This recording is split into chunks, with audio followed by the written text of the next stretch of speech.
presisi di tahun politik.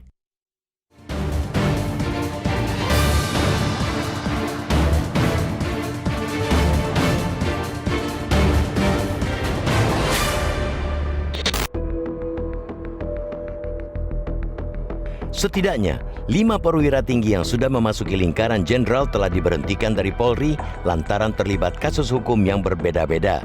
Karir 3 dari 6 perwira tinggi telah diakhiri di bawah kepemimpinan Kapolri Jenderal Listio Sigit Prabowo.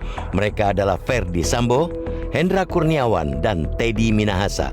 Sedangkan di periode sebelumnya ada Joko Susilo dan Susno Dwaji.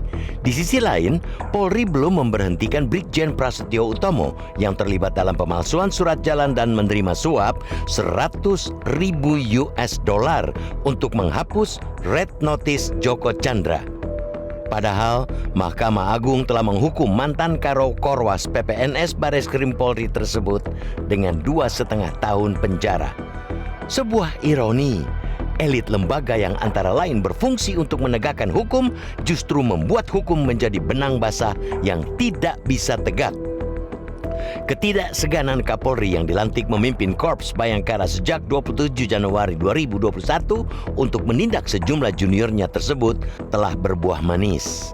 Berdasarkan sejumlah survei yang dilakukan lembaga berbeda dipublikasi selama April-Mei, menunjukkan tingkat kepercayaan publik yang meningkat terhadap Polri. Meskipun masih berada di jajaran bawah dibandingkan beberapa lembaga negara lain, setidaknya ada tren meningkat dibandingkan periode sebelumnya. Anjloknya citra Polri selama periode 2022 tidak terlepas dari beragam kasus yang menerpa. Beberapa kasus besar diantaranya tragedi sepak bola Kanjuruhan, pembunuhan berencana terhadap Brigadir Nofriansyah Yosua Huta Barat, dan penyalahgunaan narkoba oleh Teddy Minahasa.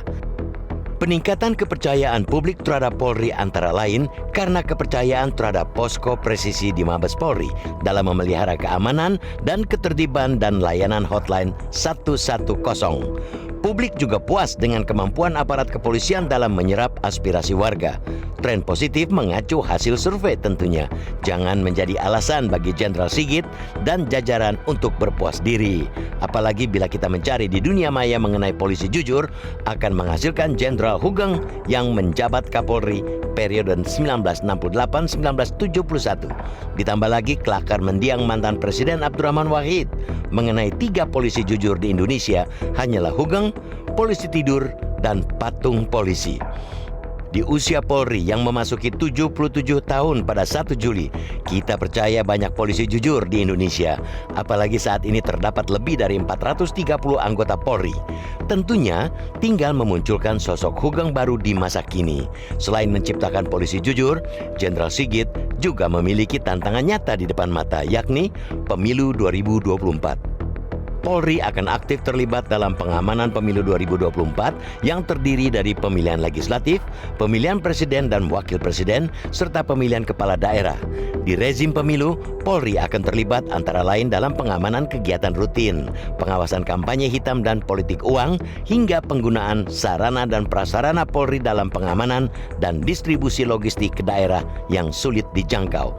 Keterlibatan polisi di rezim pemilihan tersebut tentu memerlukan netralitas di tubuh kepolisian. Apalagi sebagaimana pernah ditekankan oleh Ketua Badan Pengawas Pemilu Rahmat Bagja, Polri memiliki peran krusial dalam menjaga setiap tahapan penyelenggaraan pemilu agar aman dan kondusif. Apalagi netralitas polisi diamanatkan dalam Undang-Undang Nomor 2 Tahun 2002 tentang Polri Pasal 24 Ayat 1 yang menyebutkan Kepolisian Negara Republik Indonesia bersikap netral dalam kehidupan politik dan tidak melibatkan diri pada kegiatan politik praktis. Undang-Undang Nomor 7 Tahun 2017 tentang Pemilu memastikan kalau personal Polri dan TNI masih tidak menggunakan hak untuk memilih. Akan tetapi, Jenderal Sigit juga meminta keluarga polisi yang memiliki hak pilih untuk membatasi diri dan tidak menggunakan atribut berbau Polri saat menyatakan pilihan mereka.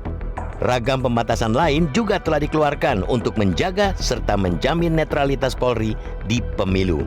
Mayoritas publik melalui survei juga sebenarnya mempercayai Polri netral saat pemilu 2024. Kepercayaan dan harapan publik terhadap Polri telah terungkap dalam survei.